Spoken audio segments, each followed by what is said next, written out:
The 2016-17 FIA Formula E Championship, or Season 3, was an incredibly influential year in the series' history. It was the year the Gen 1 car was given a bit of a facelift with a more robust front wing, a 50% increase in regeneration, and a few other minor upgrades, and it was the year that first introduced many long-standing teams, drivers, and circuits. The MS Amlin Andretti team would replace Simone de Silvestro with ex-Aguri driver Antonio Felix da Costa alongside Robin Freins, and now had BMW working with them on powertrain optimization. Speaking of Aguri, it was sold in the offseason to some Chinese investors to form Techeetah, running strong Renault powertrains and pairing Ma Qinghua to ex-Virgin driver Jean-Eric Vergne. And speaking of DS Virgin, they'd replace Vergne with Argentine Jose Maria Lopez alongside star driver Sam Bird. Two-time teams champions Renault E-Dams would retain their lineup of defending drivers champion Sebastian Buemi and race winner Nicolas Prost, while the Abt Schaeffler Audi team would do the same for Lucas di Grassi and Daniel Abt, and the renamed NextEV Neo team for Season 1 champion Nelson Piquet Jr. and Oliver Turvey. The Venturi team would retain Stefan Sarrazin and pick up rookie Maro Engel, while their former customer team in Dragon, now Faraday Future Dragon, would partner with Morelli and Penske to design their own powertrain, retaining their solid lineup of Jerome D'Ambrosio and Loic Duval.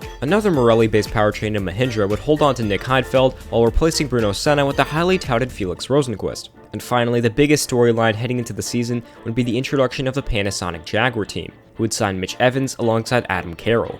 The season opener would be held at the brand new Hong Kong circuit, and the weekend didn't start out great, with Robin Freins crashing hard in qualifying and the delay in cleanup taking so long, Superpole would be unable to be completed in time for all cars to be recharged for the race. As a result, it would be a NextEV 1-2 with Piquet starting on pole. The first lap would be a little chaotic, with Ma Qinghua smashing into the back of Prost and breaking di Grassi's front wing. Oh, and di Grassi almost killed a man. Turvey would be the first Neo to drop, losing out to Bird and Buemi, but by now Piquet had built up over a 3-second gap. That was until Jose Maria Lopez crashed into the barriers right in front of the Brazilian, who locked up and hit the wall, dropping to P3 as the safety car came out. There was a bit of a split in terms of strategies, with some of the leaders including Buemi pitting during the safety car, and others including Bird pushing for a few more laps. But as Bird strapped into his second car, it wouldn't get going, losing him over a lap's worth of time. That would essentially hand the win over to Buemi, as the rest of the race was characterized by Bird fighting through the field to unlap himself on raw pace. The defending champion though would pick up right where he left off last year, over ironically Lucas di Grassi, who had recovered from that early pit stop in the Mahindra of Nick Heidfeld. Race 2 would travel to another new location in Marrakesh, Morocco, their first African circuit. Here, it would be Felix Rosenqvist, who would take pole in his second ever start and lead off the line. Buemi started down in P7 after a grid penalty, and spent the first half of the race slowly working his way up the field. Rosenqvist, despite having issues displaying info on his steering wheel, pulled out to a massive lead before the stops, and emerged over 4.5 seconds ahead of Vergne, Buemi, and Bird. And after Vergne received a drive-through, it was up to Buemi to track him down. But as he took the overcut, he had an extra lap's worth of energy and used it to great effect. On lap 27, he finally caught the Mahindra and made the move around the outside, cruising off to take his second victory in a row, ahead of Bird, who passed Rosenqvist late. Nevertheless, the Swedish driver took his first podium and just his second career start. During the same weekend, though, Marrakesh hosted the 2016 United Nations Climate Change Conference, in which Formula E presented a documentary known as Ice Drive. This showcased their incredible journey in bringing one of their race cars to the Arctic ice cap north of Greenland to raise awareness about the effects of climate change. The documentary is available for free on YouTube, and it's a really cool watch. Hope 2017 will be your year. Race 3 came to Buenos Aires, Argentina for the final time, where Lucas di Grassi would score surprisingly his first career pole position and led Vergne and Buemi off the line, with Adam Carroll apparently not getting the memo. But just 3 laps later, Vergne swept past the Audi to take the lead into the hairpin, with Buemi following through a few corners later. And it would only be a couple more laps until Vergne was too overcome by the wrath of the Renault, and Buemi took the lead into turn 1. Di Grassi would end up losing out to Turvey and Prost as well, but after the pit stops and somehow not getting an unsafe release, he fought past the Frenchman to retake the final podium spot. And while the leaders all ran away, there were some good battles towards the bottom of the top 10, especially between the Dragon cars and this whole pack. In the end though, no one could stop the absurd pace of Buemi and the Renault, scoring his 3rd straight win ahead of Vergne and di Grassi, and now had a full race's worth of points ahead of the Brazilian. Oh, and 2017 would also be the first year of Formula E's new support series, Robo Race, which would showcase autonomous electric race cars that were entertaining to watch. Race 4 came to a slightly reconfigured Mexico City, where Ma Qinghua was replaced by native Esteban Gutierrez at Techeetah, and on a dusty circuit, Daniel Abt would lap fastest, then be disqualified, giving Oliver Turvey a surprise pole position. As the lights went out, the Neo got a good jump, while at the back, di Grassi, who had started a dismal P16, was plowed into by Sarrazin, breaking his rear wing. And though the safety car was brought out a lap later, he'd still have to pit to have the entire rear assembly replaced, rejoining at the tail end. Back up front, Turvey had to fend off the version of Lopez until his car suddenly lost power, just heartbreaking for the British driver on his 30th birthday no less. This would bring out the safety car, and a few laps later, D'Ambrosio and Di Grassi dove down pit road to make their swap. It was definitely a Hail Mary of a strategy and extreme undercut, but they really had nothing to lose at this point. Lopez led the leaders to the pits on lap 25, but as they emerged, Duval stopping on track brought out the safety car again. Pretty awful luck for Di Grassi and D'Ambrosio, who had just lost their 30-plus second leads. And so, as they went back green with 15 laps to go, the top two had over 20% less energy than the drivers behind. It would be a monumental task to hold them off, but an ambitious move by P4 Vern bought them some time, especially after the dude tried and failed a second time. By lap 35, Lopez had caught back up to D'Ambrosio and tried to make the move into turn 1, but got out of the dirty and lost it onto the escape road. And moments later, points leader Buemi made the exact same mistake, missing the Virgin by inches. D'Ambrosio was now parking the bus in front of Vern and Bird. It wasn't until lap 43 that Vern made it past, and by then, Di Grassi was 5 seconds up the road. And it wouldn't help matters when Prost decided to bully Heidfeld again, resulting in a massive crash with Rosenqvist and Evans.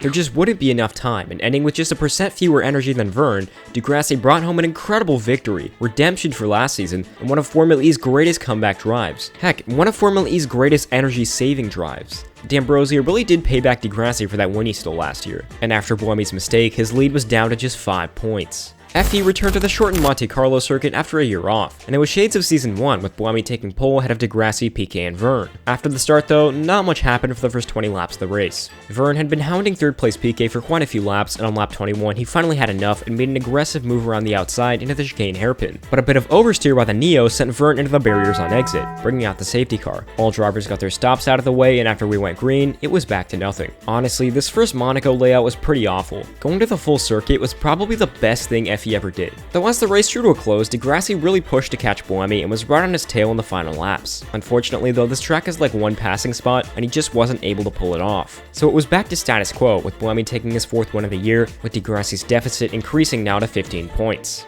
Race 6 came to Paris, where we'd see 2 driver changes due to DTM. Duval would be replaced at Dragon by Mike Conway and Engel at Venturi by Tom Dillman.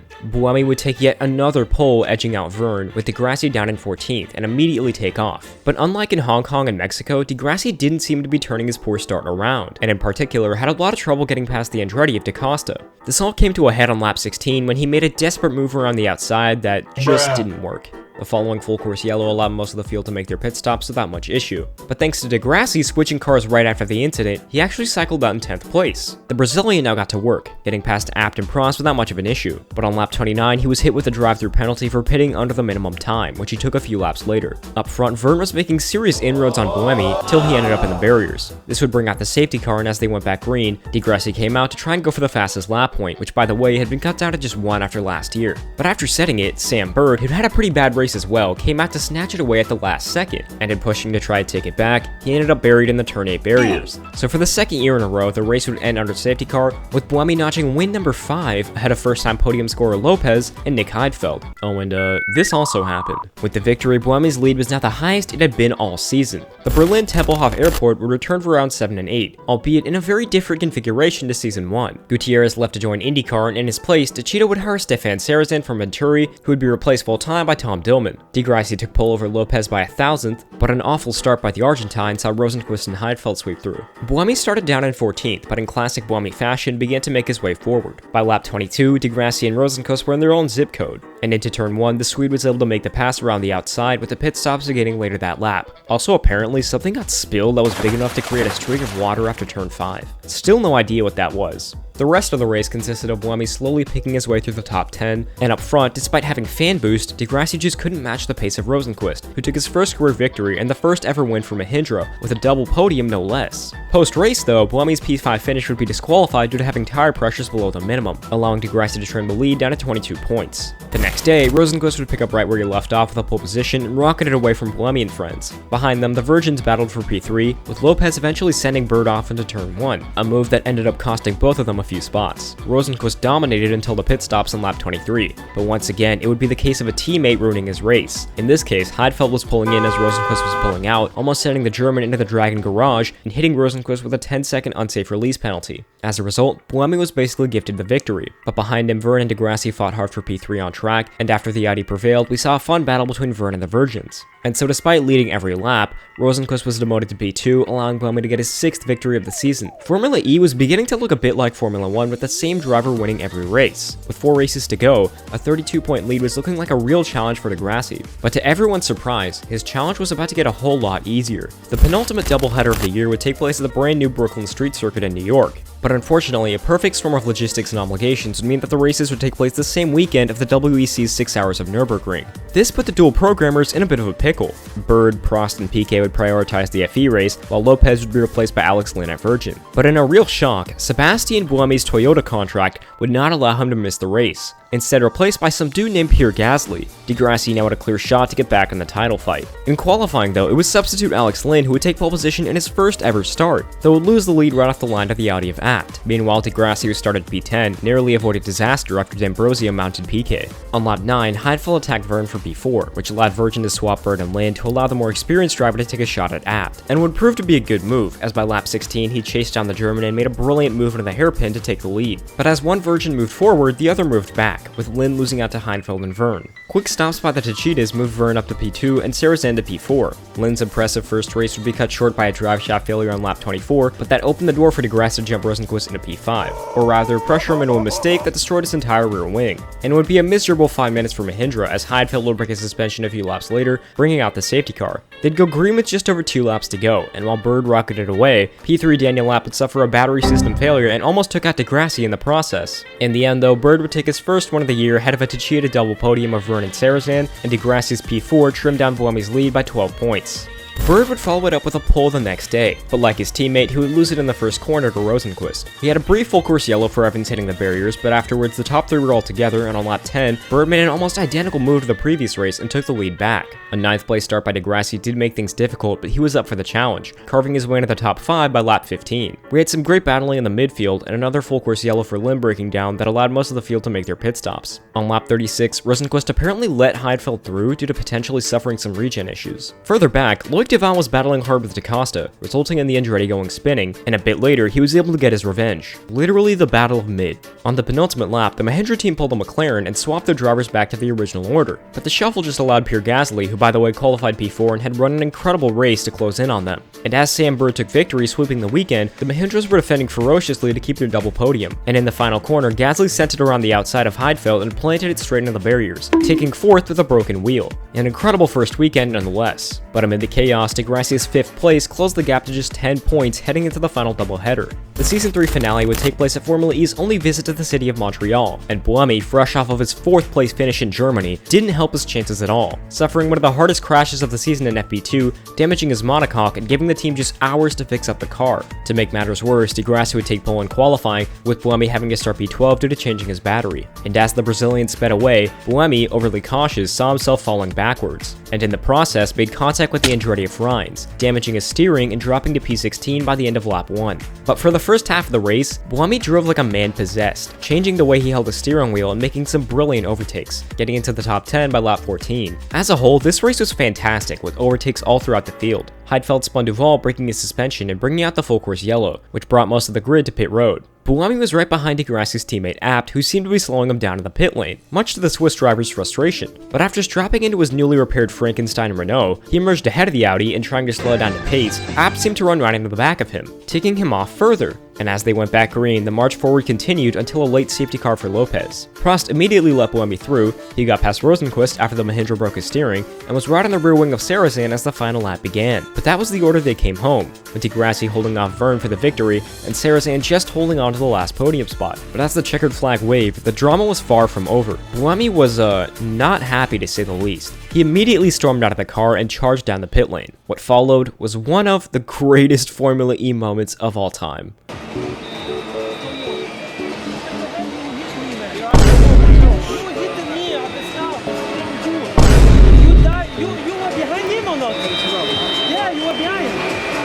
After turn 1, you just dive in like a crazy guy. You broke my steering, man. It's either him or you.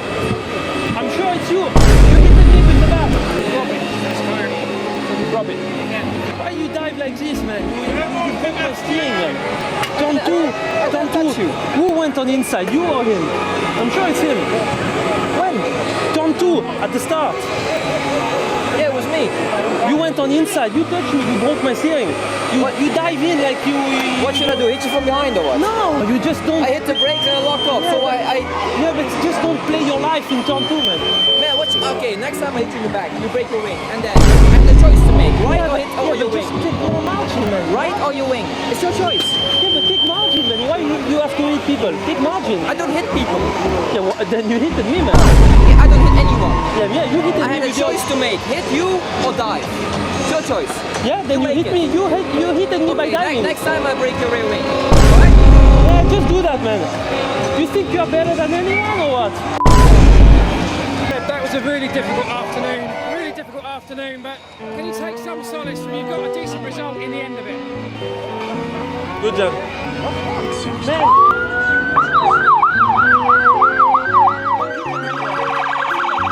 You hit me, man. You go crazy. I never hit you, man. Yeah, because you did it on purpose to wait. No, I did nothing. Yeah, but then at the exit of the box, you released the pit limiter. I forgot you were on Super Cielo, and you hit me. Big time. You had answer for this one. What? Unsafe release? Of course. Yeah, man. Dirty, man. Dirty. What's crazy about all of this is that this was before it was announced that Buemi had been disqualified because his second car was too light, a potential consequence of not having enough time while rebuilding it. And so, scoring 0 points on the day to Degrassi's 28, the Brazilian would take the points lead for the first time all season, now a whopping 18 points ahead of Buemi. The tides had turned incredibly quickly, and now with one race left to decide it all, it would be Buemi who would need the miracle. But unfortunately, the cards would not be in his favor. After being sorted into Group 1, a lack of grip left him starting P14 while Degrassi would roll off 5th. And as the lights went out and Poma and Rosenquist sped away, a stack up behind avoiding a spinning Sarazan forced several cars into each other. And as they emerged from the first few corners, Sebastian Buemi was shown weaving frantically, trying to dislodge a broken rear wheel cover.